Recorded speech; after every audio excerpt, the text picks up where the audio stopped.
Bismillahirrahmanirrahim. Assalamualaikum warahmatullahi wabarakatuh. Perkenalkan, nama saya Yusmarani, mahasiswi Universitas Negeri Makassar, Prodi PGSD Kampus Anambone, kelas 30D. Baik, langsung saja. Di sini saya akan memaparkan materi tentang kalimat efektif. Yang pertama yaitu pengertian kalimat efektif. Kalimat efektif adalah kalimat yang sesuai dengan kaidah-kaidah bahasa, baik ejaan maupun tanda bacanya, sehingga mudah dipahami oleh pembaca atau pendengarnya. Jenis kalimat efektif yang pertama yaitu kesepadanan. Kesepadanan adalah keseimbangan antara gagasan dan struktur dan bahasa yang digunakan. Ciri-ciri kesepadanan suatu kalimat adalah memiliki SP yang jelas, tidak terdapat S yang ganda, kalimat menghubung, intrakkalimat tidak dipakai pada kalimat tunggal, kalimat tidak didahului oleh kata. Contohnya, penyusunan laporan itu saya dibantu oleh para dosen. Salah. Dalam menyusun laporan itu, saya dibantu oleh para dosen. Benar. Yang kedua yaitu keparalelan. Keparalelan adalah kesamaan bentuk kata atau imbuhan yang digunakan dalam kalimat itu. Jika pertama memakai verba, bentuk yang kedua juga harus memakai verba.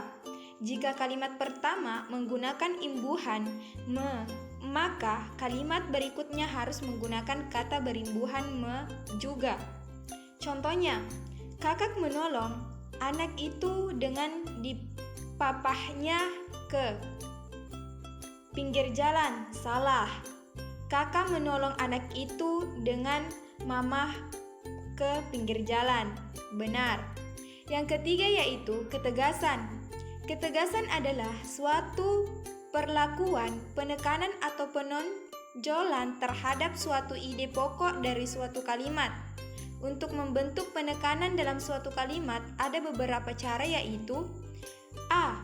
Meletakkan kata yang ditonjolkan di depan kalimat. Contohnya, harapan kami adalah agar soal ini dapat kita bicarakan lagi pada kesempatan lain. Pada kesempatan lain, kami berharap kita dapat membicarakan lagi soal ini. Lanjutan ketegasan. Urutan kata yang bertahap. Contohnya, bukan 1000, sejuta, atau 100, tetapi berjuta-juta rupiah telah disumbangkan kepada anak-anak yang terlantar. Salah. Bukan 100, 1000, atau sejuta, tetapi berjuta-juta telah disumbangkan kepada anak-anak terlantar. Benar. Melakukan pengulaan kata atau refletis. Contohnya, cerita itu begitu menarik. Cerita itu sangat mengharukan. Atau salah. Cerita itu begitu menarik dan mengharukan. Benar. Melakukan pertentangan terhadap ide yang ditonjolkan. Contohnya, anak itu tetapi pintar. Mempergunakan partikel penekanan atau penegasan seperti iya, pun, dan kah. Contohnya, dapatkah mereka mengganti maksud perkataanku? Kelogisan. Kelogisan adalah suatu akal, artinya bahwa ide kalimat itu dapat dengan mudah dipahami dan penulisannya sesuai dengan ejaan yang berlaku. Contohnya, untuk mempersingkat waktu, kami teruskan acara ini. Salah. Untuk menghemat waktu, kami teruskan acara ini. Benar.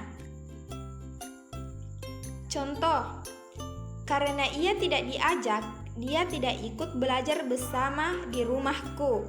Salah. Karena tidak diajak, dia tidak ikut belajar bersama di rumahku. Benar. Yang keempat, kehematan. Kehematan adalah menggunakan kata, frasa, atau bentuk lain yang dianggap perlu saja tetapi tidak melayani kaidah tata bahasa.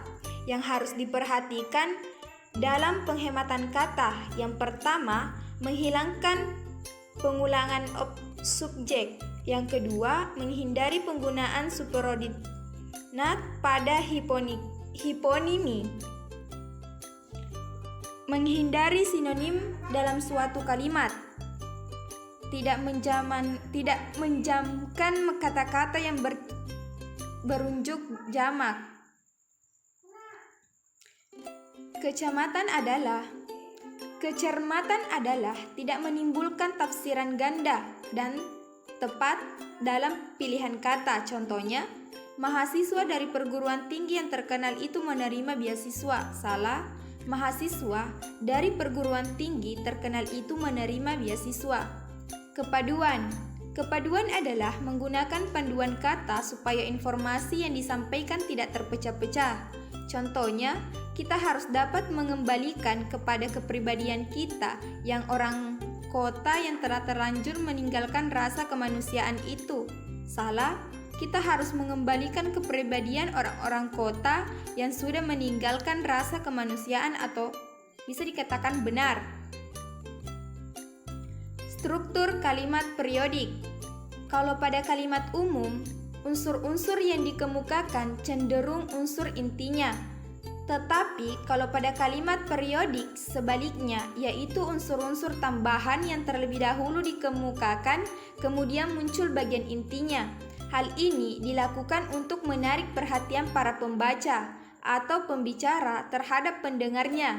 Misalnya, oleh mahasiswa kemarin jenazah yang busuk dikuburkan. Ciri-ciri kalimat efektif. Kesatuan, contohnya, kepada para mahasiswa diharapkan mendaftarkan diri di sekretariat.